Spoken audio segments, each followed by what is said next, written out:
അവതാരം ആഘോഷിക്കേണ്ടത് അല്ല.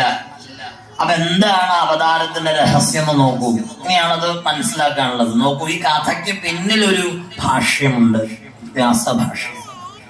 കംസ ശബ്ദത്തിനൊരു അർത്ഥമുണ്ട്. കമു കാന്ത കാന്തി ഇച്ഛിതി ഇത് കംസഹ എന്നാണ് യാസ്കന്റെ നിരുക്തത്തിൽ പറയുക. എന്താ അങ്ങനെ പറഞ്ഞാല് പകുതി മലയാളത്തിലും ഇംഗ്ലീഷിലും പറഞ്ഞാൽ എങ്ങനെ വരും? 10 പേര് കൂടുന്നിടത്ത് ഷൈൻ ചെയ്യാൻ ആഗ്രഹിക്കുന്നവന്റെ പേരാണെന്ത്? കംസൻ. 10 പേര് കൂടുന്നിടത്ത് താൻ ശ്രദ്ധിക്കപ്പെടണമെന്ന് ആഗ്രഹിക്കുന്നവന്റെ പേരാണെന്ത്? കംസൻ. ഇതാരുടെ സ്വഭാവമാണ്? മനുഷ്യന്റെ. നമ്മുടെ അല്ലേ, അല്ലാണ്ട് ആരുടെ? എല്ലാ പ്രായക്കാർക്കും ഉണ്ടത്. ചെറിയ കുഞ്ഞുങ്ങള് തൊട്ട് മരിക്കാൻ കിടക്കുന്ന ആളിന് വരെയുണ്ട് അല്ലേ?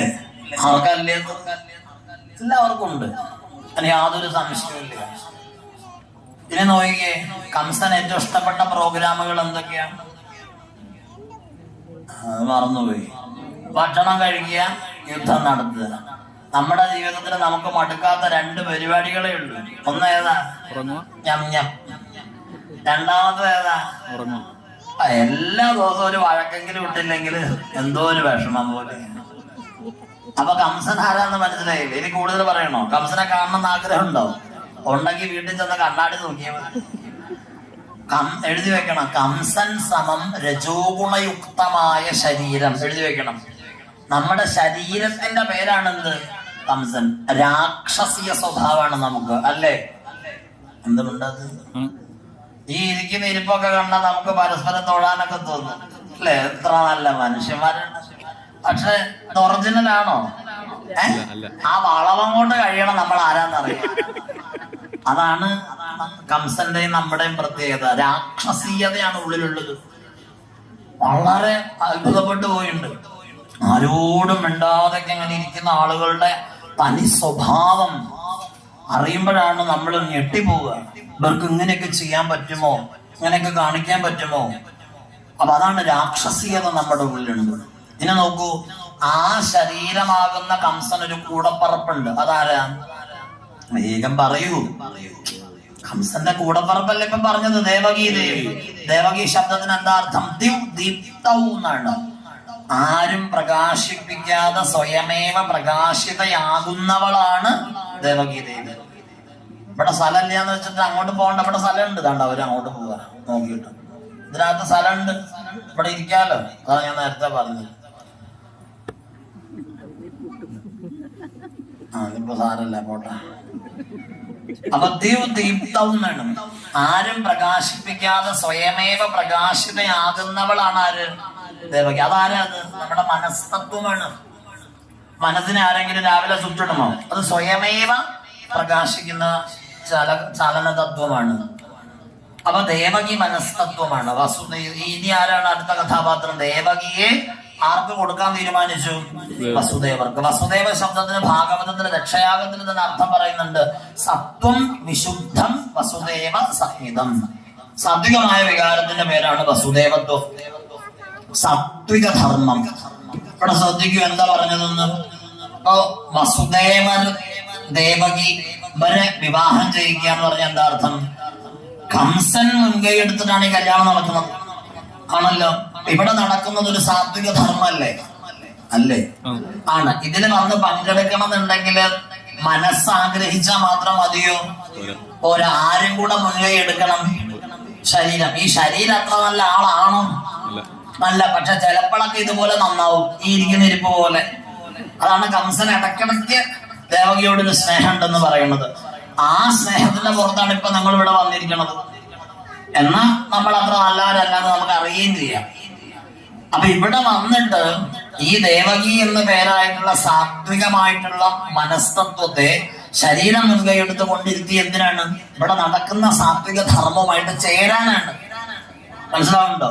അങ്ങനെ ചേരാൻ ശ്രമിക്കുമ്പം ആര് തന്നെ അത് വേണ്ടെന്ന് വെപ്പിക്കും? ഇവിടെ നമ്മളെ എത്തിച്ച ശരീരം തന്നെ. അതല്ലേ ഇവിടെ നടക്കണേ? വലിയ കാര്യത്തിൽ ഒരുങ്ങിയൊക്കെ ഇവിടെ വന്ന് ഇതൊക്കെ കേട്ട് ഒരമണിക്കൂർ കഴിയുമ്പോ വന്നിരിക്കുന്ന നമ്മൾ തന്നെ പറയും, അതെ നമുക്ക് പതുക്കെ പോവാട്ടോ. വന്നത് എന്തിനാ? ഇത് കേൾക്കാനും ഈ ധർമ്മത്തിൽ ചേരാനുമാണ്. പക്ഷെ ശരീരം അതിന്റെ സ്വാർത്ഥത എപ്പോ വേണമെങ്കിലും പുറത്തു ചാടിച്ച് ആ ദേവകീ വസുദേവ പരിണയത്തിനെ ഖണ്ഡിക്കാം. അപ്പൊ എന്താ ചെയ്യേണ്ടത്? വസുദേവൻ ഒരു നല്ല ഭർത്താവായി എന്ന് പറഞ്ഞാൽ സാത്വികമായ ധർമാചരണത്തില് ത്യാഗം വരണം. വസുദേവൻ എന്താ ചെയ്തത്? ഞങ്ങൾക്കുണ്ടാവുന്ന കുഞ്ഞുങ്ങളൊക്കെ നിനക്ക് തരാന്ന് പറഞ്ഞില്ലേ, അതിനേക്കാളും വലിയൊരു ത്യാഗം ലോകത്തുണ്ടോ? ഇല്ല. ആ ത്യാഗം ആരാണോ ചെയ്യുന്നത് അവർക്കൊക്കെ ആരെ കിട്ടിയിട്ടുണ്ട്? ഈശ്വരനെ കിട്ടിയിട്ടുണ്ട്. അപ്പൊ അങ്ങനെ ത്യാഗം ചെയ്യുമ്പം എന്തുണ്ടായി? ആധ്യാത്മികമായ സാധനയില് സത്വധർമ്മവും മനസ്തത്വവും ചേരുമ്പം ആ രണ്ട് തത്വങ്ങളുടെ ചേർച്ചയില് 6 വികാരങ്ങൾ ഉണ്ടായി. അവ നശിക്കണം. ആധ്യാത്മിക സാധന ചെയ്യുന്ന ഒരാളിൽ നിന്ന് അടർന്നു പോകേണ്ട വികാരങ്ങളാണ് ഈ 6 പേരെ തട്ടിക്കളഞ്ഞു എന്ന് പറഞ്ഞില്ലേ. അത് പിള്ളേരെ കൊന്ന കഥയല്ല. നാം തന്നെ നമ്മളിൽ റെക്ടിഫൈ ചെയ്യേണ്ട, ആധ്യാത്മിക സാധന ചെയ്യുന്നവര് ശ്രദ്ധിക്കേണ്ട കാര്യമാണ്. സാധന ചെയ്യുമ്പം സൗന്ദര്യം, യശസ്, വീര്യം, കീർത്തി, അഭിമാനം, സ്ത്രീ, ഈ 6 കാര്യങ്ങളാണ് നമ്മുടെ ശത്രുക്കള്. എന്ത് സൗന്ദര്യം! എത്ര കാലം ഈ ശരീരത്തെ പാലും തേനും കൊടുത്ത് ഊട്ടി വളർത്തി പെയിന്റ് അടിച്ച് നടത്തും. അവസാനത്ത് ചുപ്പി ചുളി തന്നെ ചെയ്യും അല്ലേ? അങ്ങനെയാണ്. നമ്മൾ വീട്ടിൽ നിന്നൊക്കെ വലിയ കാര്യത്തിൽ ഒരുങ്ങിയൊക്കെ വരുമ്പം അതുകൊണ്ട് പശു ഇങ്ങനെ നോക്കണം. കാരണം എന്താ? പശു പേടിച്ചിരിക്കുക നമ്മുടെ വരവ് കണ്ടിട്ട്. ഇപ്പൊ സൗന്ദര്യം എന്ന് പറഞ്ഞാൽ റിലേറ്റീവ് ടോപ്പിക്കാണ്, അതിന് വലിയ കാര്യമൊന്നുമില്ല. പിന്നെ ഞാൻ എന്ന വീര്യം, അഭിമാനം, സ്ത്രീത്വം ഒരു കഥയില്ല. ഈ 6 വികാരങ്ങൾ നമ്മളിൽ നിന്ന് ഇല്ലാണ്ടായാൽ 7ാമത് ആര് വരും?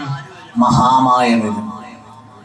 ഈ 6 വികാരങ്ങൾ ഇല്ലാതായാലേ മഹാമായയ്ക്ക് വരാൻ പറ്റും. മഹാമായയെ അറിഞ്ഞാലേ 8ാമത്തെ കൃഷ്ണൻ വരും. അഷ്ടാംഗ യോഗങ്ങളില് 8ാമത്തെ അവസ്ഥയാണ് കൃഷ്ണാവതാരം. മൃദംഭര ബുദ്ധി. യമം, നിയമം, ആസനം, പ്രാണായാമം, പ്രത്യാഹാരം, ധാരണ, ധ്യാനം, സമാധി, balanced state of the consciousness. അതാണ് കൃഷ്ണാവതാരം എന്ന് പറയുക. അവിടെ നമ്മൾ മനസ്സിലാക്കണം, ഭഗവാന്റെ ജീവിതത്തിൽ എല്ലായിടത്തും നോക്കൂ ഒരു 8ന്റെ സാന്നിധ്യം കാണാം അല്ലെ? അഷ്ടമരോഹിണിക്ക് ജനനം, 8ാമത്തെ പുത്രനായിട്ട് വന്നു. പ്രധാനപ്പെട്ട ഭാര്യമാർ 8 പേര്, പുത്രന്മാരും 8 പേര്. ഭഗവത്ഗീതയ്ക്ക് 18 അധ്യായം, മഹാഭാരതത്തിന് 18 പർവ്വം, ഭാഗവതത്തിന് 18,000 ശ്ലോകം, 3-ാം അധ്യായം 8-ാം ശ്ലോകം, ദശമത്തിലെ കൃഷ്ണാവതാരം. അപ്പൊ 8 എന്ന് പറയുന്നത് സമാധിസ്ഥമായ ബോധമാണ്. അപ്പോ ത്യാഗമാണ് ഭഗവാന് ലഭിക്കാൻ നാം ചെയ്യേണ്ട ധർമ്മം. അതാരൊക്കെ ചെയ്തിട്ടുണ്ട് അവർക്കൊക്കെ ഈശ്വരനെ ലഭിച്ചിട്ടുണ്ട്. അപ്പൊ നമ്മളതാ മനസ്സിലാക്കേണ്ടത്. ആ ഭഗവാനോട് ചേരാനുള്ള വെമ്പൽ ഉണ്ടാവട്ടെ. അതാണ് ഹൃദയത്തില് അങ്കുരിക്കേണ്ട വികാരം.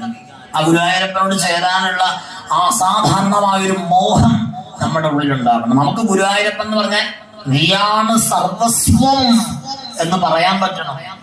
അപ്പൊ മാത്രമാണ് ആ ഭഗവത് അവതാരം നമ്മുടെ ഹൃദയത്തിൽ അങ്കുരിക്കുക. ദീർഘിപ്പിക്കുന്നില്ല, കാരണം കുഞ്ഞുങ്ങൾക്ക് ചോറൂണുള്ളതാണ്. അവരെ കൊടുത്തിട്ട് വേണമല്ലോ നമുക്ക് മറ്റു കാര്യങ്ങൾ. അപ്പൊ എല്ലാവരും ഒന്ന് വെറുതെ ഇരുന്ന് ഭഗവാനെ തന്നെ മനസ്സിൽ ധ്യാനിച്ച് ആ നമ്മുടെ ഹൃദയത്തിലുള്ള ആ നീലനിലാവായ ഭഗവത് അവതാരം ഇവിടെ നമ്മൾ പാരായണം ചെയ്യുകയാണ്. ഈ യജ്ഞശാലയ്ക്ക് ചുറ്റുമൊക്കെ വന്നിരിക്കുന്നവർ ഒരു ദിവസമെങ്കിലും ഈ അവതാരം ദർശിക്കാനായിട്ട് എല്ലാവരും തയ്യാറാവുക. എല്ലാ സജ്ജനങ്ങളും ആ അവതാര വേളയിൽ ഉണ്ടാവട്ടെ. അത് കഴിഞ്ഞാൽ ഉടനെ തന്നെ കുഞ്ഞുങ്ങളുടെ ചോറൂണ് ആരംഭിക്കും. ഇവെല്ലാവരും യജ്ഞശാലയിൽ എത്തിച്ചേർന്ന് ഭഗവത് അവതാരത്തില് അതുപോലത്തെ കഴിഞ്ഞാൽ വഴിപാടുകൾ സ്വീകരിക്കുകയും സമർപ്പിക്കുകയും ചെയ്യാവുന്നതാണ്. ഭഗവാൻ നമ്മുടെ ഹൃദയത്തിൽ അങ്കുരിക്കട്ടെ എന്ന പ്രാർത്ഥനയോടുകൂടി ആ ഭാഗത്ത് ഇനി അനുസ്മരിക്കും.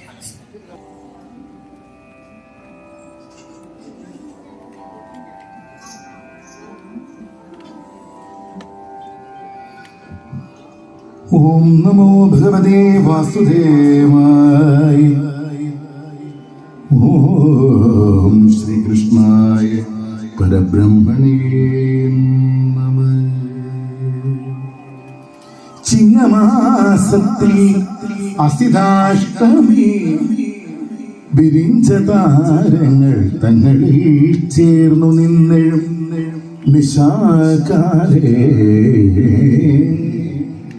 പന്നകശായി പരൻപുരുഷൻ വസുദേവർ തന്നോട് തനയനായി അവതാരം ചെയ്യുവാൻ മന്ദമെന്നീ തുടങ്ങുന്നളവുടൻ ഇനചന്ദ്രാദിഗ്രഹങ്ങളെല്ലാവരും വേണ്ടും വണ്ണം ഇന്നിതങ്ങ് അവതാരകാര്യ സിദ്ധ്യർത്ഥായ തങ്ങിൽ സന്നിലയങ്ങൾ തോറും അന്നേഴും വൃഷോദയേ മംഗളമുഹൂർത്തകേ വിജയകാലേ ജഗന്മംഗല പ്രസിദ്ധ ചന്ദ്രക്രിയാന്തരേ ശുഭേ ദിക്കുകളെല്ലാം പ്രസാദിച്ചതിശയദീപ്യ നക്ഷത്രാദികതെളിഞ്ഞു ജ്വലിച്ചൊരുതരം ഋതം പുരഗ്രാമ രാജ്യകാനന നഗനദ്യാദികളാൽ അലങ്കൃതയാം ധരിത്രിയും ദുർഭര ഭരഹരണോദയാഗ്രഹഭ്രമ നിർഭര ബുദ്ധ്യാ തെളി എത്രയും വിളങ്ങിന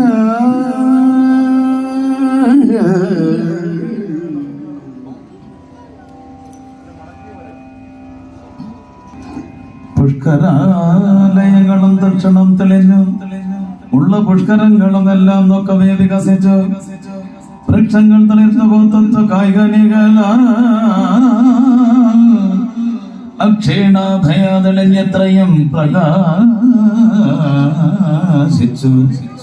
പക്ഷികൾ മൃഗങ്ങളും ജാതിയാദി വൈരം പെടിഞ്ഞൊക്കവേ തമ്മിൽ കളിച്ചൊന്നിച്ചു വീടിന ക്ഷുപ്പനാദികൾ മകരന്തപാനവും ചെയ്ത വിസ്മരിതാനന്ദഗാനങ്ങളും തുടങ്ങിനാർ ശീതള സുഗന്ധമാല്യാദികൾ ഗുണം ചേർന്ന് പാദബോധങ്ങളെല്ലാം വ്യാപിച്ചത് നേരം മേദിനീശ്വരവരന്മാരുടെ കുണ്ടങ്ങളിൽ മേദിഹോത്രനും ഫലം ചുടന്ന് വിളങ്ങിനാൻ സാധുക്കളുടെ ഹൃദയാഗ്രഹങ്ങൾ തെളിഞ്ഞ ധീയാദികളുടെ നിത്യാനന്ദന്മാരായ കംസാദികളാ ദുഷ്ടന്മാരും ഭേദമുൾക്കലർന്നു മാകീടിനാരതുനേരം ദേവദുന്ദുർഗലം ആകാശമാർഗത്തിങ്കലാവോളം ആഘോഷിച്ചു തുടങ്ങി താനേ തന്നെ കിന്നര ഗന്ധർവന്മാർ സംഗീതം തുടങ്ങിയ ഉന്നത കൂട്ടിസ്തുതിച്ചു സിദ്ധന്മാർ സമ്മോദം കലോന്നടും വത്സരങ്കരമാരും ചെമ്മൈ കേവലം വിദ്യാധര സുന്ദരിമാരും നൃത്തകീളും താള സമ്മേളം ചേർത്ത് സത്വരം ഉത്തംഗ സംഗീതത്തോടെ കൽപ്പക പുതുമലക്കുലകൾ വാരി കോരി സുപ്രമോദേന കുഴിച്ചിടിനാർ ദേവന്മാരും ശുശ്രൂപരന്മാരായ മുനീന്ദ്രന്മാർ തൽസ്വരൂപത്തെ നമസ്കരിച്ചു തുടങ്ങിനാർ ഭക്തന്മാർ ഭക്തപ്രിയന്തൻ പ്രഭാവത്താനങ്ങം മുക്തതുല്യാനന്ദ സംസിക്തന്മാരായ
അക്ഷരം വസുതേ ഇവിടെ വന്ന് നോക്കിയിടും നേരം ഭക്തവത്സലൻ തന്നെ കണ്ട് വിസ്മയം പൂണ്ട